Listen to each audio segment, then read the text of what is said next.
नमस्कार दोस्तों, मैं मनीष गुप्ता आपका स्वागत करता हूं आपके अपने चैनल में। हाजिर है आप लोगों की शरण में एक और बहुत ही आने वाले धमाकेदार आईपीओ के बारे में जानकारी के साथ। आज हम इस पर्टिकुलर वीडियो में बात करेंगे clean science and technology limited के आईपीओ के बारे में, और वो भी 14 डिफरेंट मेट्रिक्स के ऊपर। तो काफी कुछ जानने को मिलने वाला है एक बहुत ही टू द पॉइंट वीडियो में।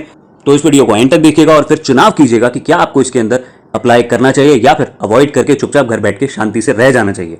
सबसे पहले दोस्तों शुरुआत करते हैं इसके बिजनेस के साथ। बिजनेस की अगर दोस्तों हम बात करें तो इस कंपनी की शुरुआत 2003 में हुई थी। Clean science and technology limited is one of the leading chemical manufacturers globally. ये कंपनी दोस्तों फंक्शनली क्रिटिकल स्पेशलिटी केमिकल्स को मैन्युफैक्चर करती है, जैसे कि परफॉर्मेंस केमिकल्स, फार्मास्यूटिकल इंटरमीडिएट्स और एफएमसीजी केमिकल्स। इस कंपनी का दबदबा सिर्फ भारत में ही नहीं, ओवरसीज मार्केट में भी है। ओवरसीज मार्केट्स में इनके जो मेजर कस्टमर्स हैं वो China, Europe, USA, Korea, Taiwan और जापान जैसी कंट्रीज में अवेलेबल हैं।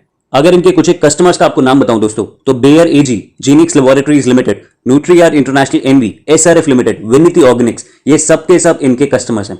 FY20 के दौरान इनके टोटल रेवेन्यूज में से 69% जो हिस्सा था वो एक्सपोर्ट रेवेन्यूज का था। अगर बात करी जाए दोस्तों प्लांट कैपेसिटी की, तो क्लीन साइंस के पास 2 प्रोडक्शन फैसिलिटीज हैं और ये दोनों ही कुरकुम महाराष्ट्र में बिलोंग करती हैं। As on December 2020, they are having an aggregated installed production capacity of 29,900 metric tons। हमारा सेकंड पॉइंटर रहेगा अबाउट देयर कॉम्पिटिटिव स्ट्रेंथ। यहाँ पे सबसे पहली स्ट्रेंथ यही निकल कर आती है कि ये कंपनी एक ग्लोबली लीडिंग सप्लायर है फंक्शनली क्रिटिकल स्पेशलिटी केमिकल्स की। तो यहाँ पे इनको ये एज सिर्फ भारत में ही नहीं लेकिन भारत के बाहर भी मिलता है। दूसरा जबरदस्त फायदा इस कंपनी को ये है दोस्तों कि इनकी जो मैन्युफैक्चरिंग फैसिलिटी है वो एक बहुत ही कमाल की स्ट्रेटेजिकली लोकेटेड एरिया में इन्होंने बनाई है। इनकी मैन्युफैक्चरिंग फैसिलिटी JNPT पोर्ट के पास है ताकि ये आराम से एक्सपोर्ट के प्रोडक्ट्स को बाहर बेच सकें।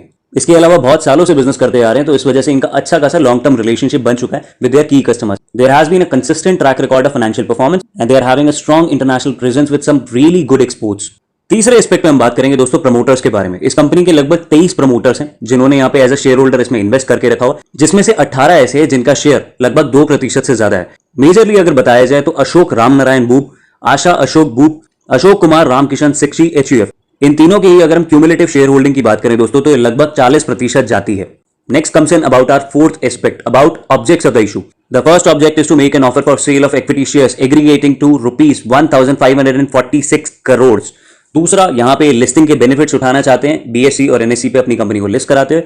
इसके अलावा वर्किंग कैपिटल की जो भी कंपनी में रिक्वायरमेंट है वो इसी पैसे से फाइनेंस की जाएगी, और इसके अलावा जो भी जनरल कॉर्पोरेट पर्पसेस होते हैं उन सबको मीट करेंगे इसी इशू के साथ। अब जरा दोस्तों नजर डाली जाए इनके फाइनेंशियल्स के ऊपर, क्योंकि फाइनेंशियल्स एक ऐसी चीज है जो कि एक कंपनी को बुलंद करके दिखाते हैं। यहाँ पे दोस्तों इनका जो DRHP में हमारे पास फिगर्स अवेलेबल थी वो दिसंबर तक की थी, तो मैंने यहाँ पे आपकी रेफरेंस के लिए एक एडजस्टेड फिगर निकाल के रखी है 2021 के मार्च के रिजल्ट्स के नंबर्स क्या निकल कर आते अगर ये शो करते तो 2019 में जहां इनके टोटल एसेट्स 327 करोड़ रुपए के हुआ करते थे, दिसंबर 2020 तक आते आते वो चीज बढ़कर 571 करोड़ के हो चुके थे। तो यहाँ पे CAGR के गेन के हिसाब से अगर देखा जाए तो एसेट्स में मोटा मोटा 32% का गेन देखा जा रहा है विद एवरी ईयर।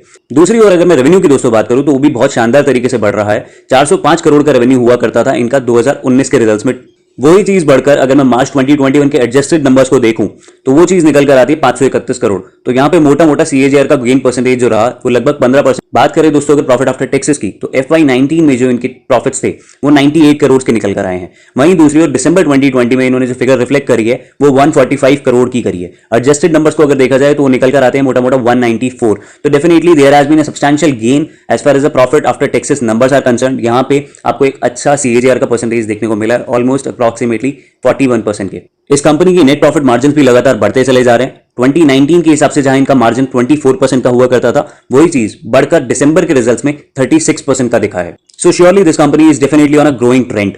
अब बात करते हैं उस टॉपिक की जो कि आपके लिए सबसे ज्यादा रेलेवेंट है, about the IPO details. IPO की ओपनिंग होगी दोस्तों 7 जुलाई को, IPO क्लोज होगा 9 जुलाई को। यहाँ पे जो फेस वैल्यू रखी गई है वो ₹1 पर इक्विटी शेयर के हिसाब से रखी गई है। IPO का प्राइस बैंड जो फिक्स किया गया वो 880 रुपए से लेकर 900 रुपए पर इक्विटी शेयर रखा गया। मार्केट लॉट सिंगल लॉट का रहेगा लगभग 16 शेयर्स का, रिटेल पोर्शन रहेगा 35% का, लिस्टिंग BSE और NSE दोनों पे ही हो रही है। और यहाँ पे जो एक बहुत ही क्रिटिकल पॉइंट है जो आपको समझने की जरूरत है वो ये, इशू का साइज है 1546.62 crore and the point being कि ये सारा का सारा ऑफर फॉर सेल है। There is no fresh equity, यहाँ पे कुछ नहीं है नया, सारा का सारा बस पिछला अपना स्टेक कंपनी बेचना चाह रही है।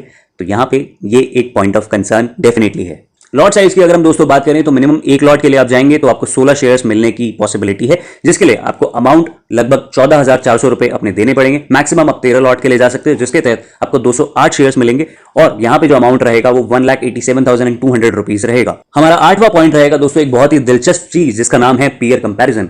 आखिर ये कंपनी अपने लिस्टेड पीएस के मुकाबले कहां स्टैंड करती है। इस कंपनी के अगर पीएस की बात करी जाए तो Vinati organics, fine organic industries limited, SRF, Atul limited, Navin fluorine international limited और यहां तक कि पीआई इंडस्ट्रीज लिमिटेड भी, ये सभी companies clean science and technology limited के पीयर्स हैं। एवरेज इंडस्ट्री पीई की अगर हम बात करें दोस्तों तो फॉर अबाउट अभी जो लेटेस्ट फिगर में निकल कर आ रहा है 59 है। ये फिगर्स मैंने डीआरएसपी में से निकाली हैं, तो डेफिनेटली यहां पे आपको ओवरऑल एवरेज पी थोड़ा सा कम देखने को मिलेगा, क्योंकि पिछले 3 महीने के अंदर अंदर इस सेक्टर ने काफी अच्छी तरक्की करी है। जो शेयर आपको जिस प्राइस पे 3 महीने पहले मिल रहा था अब वो वहां से काफी ऊपर मिल रहा है, तो उसी की वजह से ओवरऑल इंडस्ट्री पी भी 43 से बढ़कर अब 59 का हो चुका है। एंड द पॉइंट बीइंग यहाँ पे कंपनी के प्रमोटर्स ने और आईपीओ कंपनी ने जिनको इन्होंने हेल्प किया है आईपीओ निकालने के लिए, उन्होंने एक बहुत ही कमाल का मास्टर स्ट्रोक लगाया, और वो ये कि अगर यही चीज वो 3 महीने पहले लेकर आ जाते तो डेफिनेटली यहां पे जो एक प्राइस बैंड इन्होंने निकाला है 880 से 900 रुपए के बीच में, वो प्राइस वो ना होकर उससे काफी कम होता। लेकिन क्योंकि यहां पे ओवरऑल सेक्टर, ओवरऑल पी, सब जगह पे कंपनीज बढ़ती चली जा रही है, तो यहां पे इन्होंने बहुत अच्छे से इस मौके पे चौका मारा है और वेट करने का इनको फायदा मिला है, क्योंकि यहां पे जो इन्होंने प्राइस पॉइंट निकाला है वो डेफिनेटली अब इंक्रीज व्यू के साथ आया है। अगली इंपॉर्टेंट चीज जो कि आपको जानने की जरूरत है दोस्तों वो ये कि इस कंपनी का ईपीएस दिसंबर 20 के रिजल्ट्स तक 13.68 रुपीस पर इक्विटी शेयर के हिसाब से निकल कर आ रहा था। उसी हिसाब से अगर हम एडजस्टेड ईपीएस निकालते हैं FY21 का, तो that comes out to be 18.24 rupees per equity share. तो यहां पे जो कंपनी का पी निकल कर आता है इस प्राइस रेंज पे, वो निकल कर आता है 49 का। वहीं दूसरी ओर इंडस्ट्री का पी, जैसे कि मैंने आपको बताया, वो अब करंट ट्रेंड में 59 का हो चुका है। इसके अलावा इस कंपनी का weighted average return on net worth पिछले 3 साल का FY18 से लेके FY20 तक 36% का रहा है, और ये फिगर्स काफी ज्यादा शानदार है। Another point that I have incorporated in my presentation this time is about the litigation। जाने तो सही कि इनके ऊपर केसेस कैसे चल रहे हैं और कितने चल रहे हैं। तो दोस्तों इस कंपनी के ऊपर कोई भी ज्यादा बड़ा मटेरियल लिटिगेशन कोई भी पेंडिंग नहीं है, ना तो प्रमोटर्स के ऊपर, ना किसी उसकी सब्सिडियरी के ऊपर, ना कोई ग्रुप कंपनीज के ऊपर। इसके कंपनी पे और प्रमोटर्स पे दोनों पे ही 2 क्रिमिनल केसेस चल रहे हैं, लेकिन उसका अमाउंट कितना निकल कर आने वाला है वो क्वांटिफाइबल नहीं है।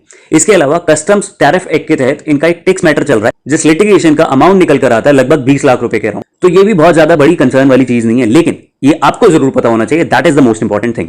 इसके अलावा दोस्तों another aspect which I think कि आप लोगों को पता जरूर होना चाहिए वो ये कि आखिर एक कंपनी में कितना कर्जा चल रहा है, बोरोविंग्स क्या स्टेटस आता है। तो यहां पे जो बोरोविंग्स का दोस्तों स्टेटस है वो 31 दिसंबर 2020 का है। यहां पे जो आउटस्टैंडिंग अमाउंट इनका टोटल एक्सपोजर जितने ले रखा है वो आ रहा है लगभग 3 करोड़ के आसपास। तो यहां पे ये चीज काफी क्लियर है कि इस कंपनी पे बहुत ज्यादा कर्जा नहीं है, बहुत ही मिनिमल अमाउंट ऑफ डेट ये कंपनी लेके अपना काम कर रही है, तो which is surely a very good thing for them. हमारा 12th पैरामीटर रहेगा इंपॉर्टेंट एस्पेक्ट्स। इंपॉर्टेंट एस्पेक्ट्स पे अगर बात करी जाए दोस्तों तो इस कंपनी का सबसे पहले रेवेन्यू ग्रोथ 15% के हिसाब से हो रही है ऑन CAGR बेसिस। साथ ही साथ अगर मैं बात करूं नेट प्रॉफिट मार्जिन की तो काफी ज्यादा इंप्रेसिव है एट 36%। ये कंपनी पे काफी कम कर्जा है। दूसरी ओर ये कंपनी मार्केट लीडर है इन सर्टेन केमिकल्स। यहाँ के एक्सपोर्ट्स लगातार फास्ट ग्रोइंग होते चले जा रहे हैं और लगभग इस साल भी 65% से भी ज्यादा एक्सपोर्ट्स का ही रहा है। दूसरी ओर इस कंपनी की फेयर वैल्यू अगर कहां निकल कर आती है दोस्तों, सारे पैरामीटर्स को देखने के बाद मुझे ऐसा लगता है इस कंपनी की फेयर वैल्यू एटलीस्ट 1100 रुपीज निकल कर आती है on the current numbers. Last में बात आती है कि लिस्टिंग गेन और करंट जीएमपी क्या चल रहा है दोस्तों। It looks really promising at this particular IPO price. आपको डेफिनेटली एक लॉट के लिए जरूर जाना चाहिए। काफी लोग होंगे जो कि आने वाले वक्त में बोलेंगे कि जी ये इतना अच्छा नहीं है या इतना मजेदार नहीं है, बट मैं आपको एक चीज डेफिनेटली बता सकता हूं दोस्तों, और पिछले 2 आईपीओस के ही रेफरेंसेस के साथ, सोना BLW का जब सोना कॉमस्टार का आईपीओ आ रहा था तो काफी लोग उसके ऊपर बुलिश नहीं थे जितना कि श्याम मेटलिक्स के ऊपर थे, लेकिन आपने देखा कि सडन स्पाइक कैसे दिखाया था just on the listing day.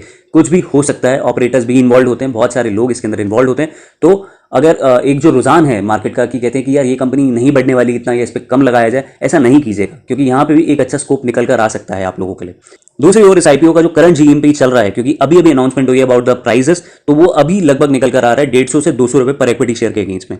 Make sure कि जब भी आप अप्लाई कर रहे हो तो यहाँ पे कट ऑफ का बटन जरूर टिक कर दीजिए। लॉन्ग टर्म पर्सपेक्टिव की अगर हम बात करें लास्ट में दोस्तों, जस्ट अ सिंपल रिकमेंडेशन, आप लोग भली बात वाकिफ है इस चीज से कि स्पेशलिटी केमिकल्स में जो भी इस टाइम घुसा हुआ है वो कितनी अच्छे तेजी से तरक्की कर रहा है, and this is probably one such company जो कि उसी डायमेंशन पे काम करती है। मेरा यहाँ पे सलाह रहेगा कि मुझे लगता है कि अगले 3 से 4 साल के अंदर अंदर ही अभी जो इस कंपनी की ओवरऑल पोजीशन है वो डेफिनेटली डबल हो जाएगी अगले 3 से 4 साल के अंदर अंदर ही। तो यहाँ पे एक अच्छा लॉन्ग टर्म पर्सपेक्टिव के तहत भी आप इस कंपनी के अंदर अप्लाई कर सकते हैं।